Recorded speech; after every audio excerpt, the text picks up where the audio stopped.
ఆ తర్వాతనే బూత్లో కూర్చుంటాడు. మా ఏజెంట్ల నుంచి ఈ ఫాములను నిన్న టీడీపీ వాళ్ళు పోలీసులు దగ్గరుండి లాక్కోవడము, చింపేసేయడము.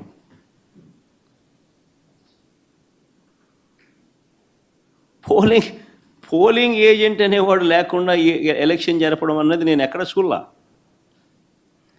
ప్రజాస్వామ్యం అన్నది ఇంత దిగజారిపోయిన పరిస్థితి బహుశా చరిత్రలో ఎక్కడ చూసిండు మేము.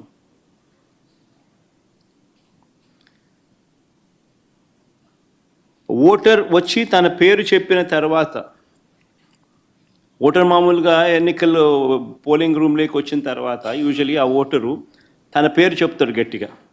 చెప్పిన తర్వాత పోలింగ్ ఆఫీసర్ రిజిస్టర్లో తన వేలుముద్ర కానీ తన సంతకం కానీ తీసుకుంటాడు. ఆ ఓటర్కు సంబంధించిన సమాచారాన్ని తాను పోలింగ్ ఆఫీసర్ ఆ రిజిస్టర్లో వేలుముద్ర అన్న, ఓటర్ వేలుముద్ర లేదా సంతకమన్నా తీసుకుంటాడు రిజిస్టర్లో. ఈ రిజిస్టర్ నింపేది పోలింగ్ ఆఫీసర్, కానీ తనిఖీ చేసేది ఏజెంట్. అవసరమైతే తాను అభ్యంతరం చెప్తాడు. ఇది ప్రొసీజర్. పోలింగ్ ముగిసిన తర్వాత, అయిపోయిన తర్వాత ఫామ్ 32 అని ఉంటుంది.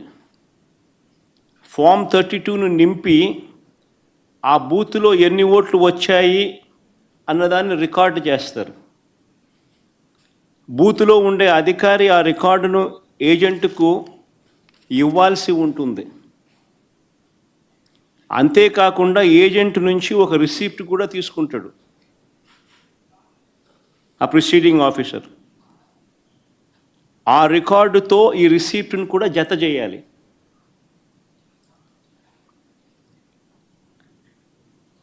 ఆ రికార్డును కూడా ధృవీకరించాల్సి ఉంటుంది. ఇది ప్రొసీజర్. బ్యాలెట్ బాక్స్కు సీల్ వేసేటప్పుడు, బ్యాలెట్ బాక్స్కు సీల్ వేసే ప్రక్రియ పూర్తయ్యే వరకు ఏజెంట్ అక్కడే ఉంటాడు. బ్యాలెట్ బాక్స్ సీల్పై కూడా ఏజెంట్ సంతకం చేస్తాడు.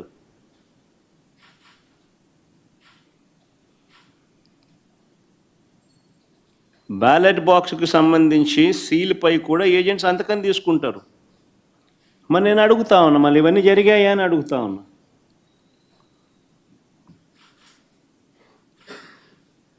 ఇవన్నీ జరిగాయా అని అడుగుతా ఉన్నా. అసలు ఏజెంట్లే లేకుండా చేసి ఎన్నికలు జరిపినప్పుడు దాన్ని ఎన్నికలని ఎలా అంటారని అడుగుతా ఉన్నా.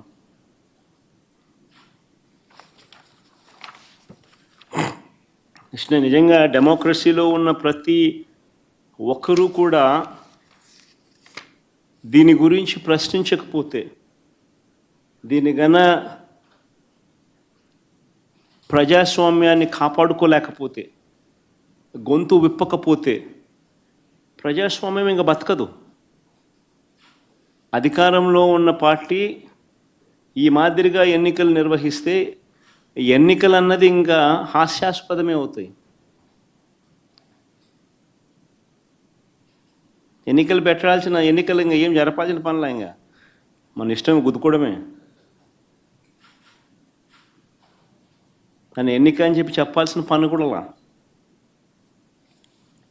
రాష్ట్రంలో ముఖ్యమంత్రి స్థానంలో ఉన్న చంద్రబాబు నాయుడు గారు నిజంగా అన్నిటికన్నా బాధ ఆయనతో చేతులు కలిపి అంటగాగుతా ఉన్న తన ఎల్లో మీడియా.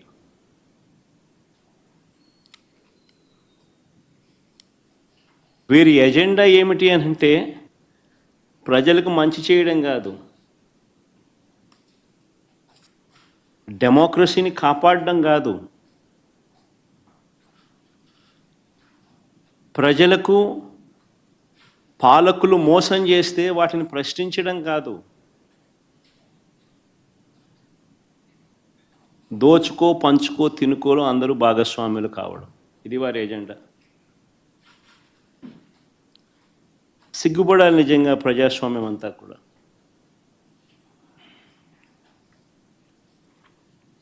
ఈరోజు